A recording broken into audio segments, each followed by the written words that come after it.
Salmo 104, versos 3 e 4.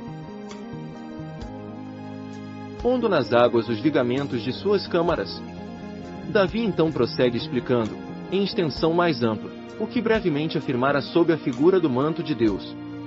O escopo da passagem é sucintamente este, que não precisamos romper caminho acima das nuvens com o propósito de encontrar Deus, já que ele se encontra na estrutura do mundo e em toda parte se exibe no cenário que se acha diante de nós da mais vívida descrição. Para não imaginarmos que haja nele alguma coisa derivada, como se, pela criação do mundo, ele recebesse algum acréscimo em sua perfeição essencial e glória, devemos ter em mente que ele se veste com esse manto por nossa causa. A representação metafórica de Deus, como que pondo nas águas os vigamentos de suas câmaras, parece algo difícil de entender, mas o desígnio do profeta, partindo de algo que nos seja incompreensível, era que fossemos arrebatados com a mais intensa admiração. A menos que os vigamentos sejam substanciais e fortes, não poderiam sustentar nem mesmo o peso de uma casa comum. Quando, pois, Deus faz das águas o fundamento de seu palácio celestial, quem seria capaz de não extasiar-se ante um milagre tão portentoso? Quando levamos em conta a lentidão de nossa compreensão, tais expressões hiperbólicas não são de modo algum supérfluas, pois é com dificuldade que nos despertam e nos capacitam para a obtenção mesmo que seja de um leve conhecimento de Deus. O que está embutido na expressão, cavalgando nas asas do vento, se torna mais óbvio à luz do versículo seguinte, onde lemos que as asas são seus mensageiros. Deus cavalga as nuvens e é levado nas asas do vento, visto ele utilizar-se dos ventos e das nuvens segundo seu beneplácito, e ao enviá-los de um lado a outro tão velozmente como lhe apraz, com isso exibe os sinais de sua presença. Com tais palavras somos instruídos que os ventos não sopram ao acaso, nem os relâmpagos faiscam em obediência a um impulso fortuito, mas que Deus, no exercício de seu soberano poder, governa e controla todas as agitações e distúrbios da atmosfera. É possível colher desta doutrina uma dupla vantagem. Em primeiro lugar, se em algum tempo manifestasse um vento nocivo, se o vento sul empestar o ar, ou se o vento norte crestar o trigo, e não só arrancar as árvores pelas raízes, mas destruir as casas, e se outros ventos destruírem os frutos da terra, é inevitável que tremamos sob os açoites da providência.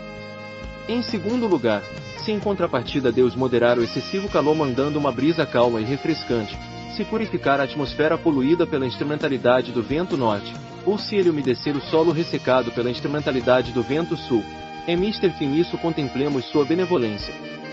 Como o apóstolo, ao escrever aos Hebreus capítulo 1 verso 7, cita esta passagem e a aplica aos anjos, os expositores, tanto gregos quanto latinos, são quase unânimes em considerar Davi, aqui, como que falando em termos alegóricos.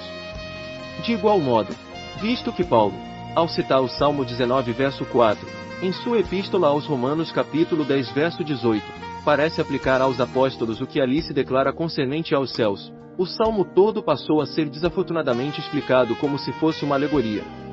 O desígnio do apóstolo, naquela parte da epístola aos Hebreus indicada, não era simplesmente explicar a intenção do profeta neste lugar, visto, porém, que Deus se nos exibe, por assim dizer, visivelmente num espelho.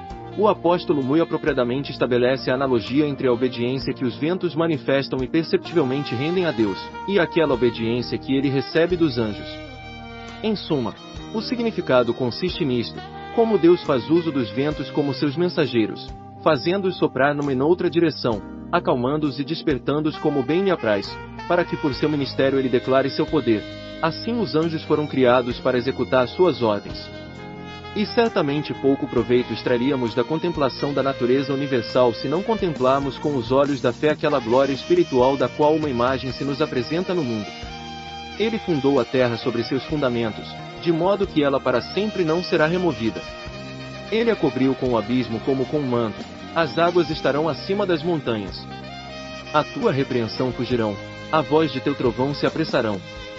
Os montes subirão e os vales descerão ao lugar que fundaste para eles. Tu fixaste um limite ao qual jamais ultrapassarão, não voltarão a cobrir a terra. Salmo 104, versos 3 e 4. Por João Calvino.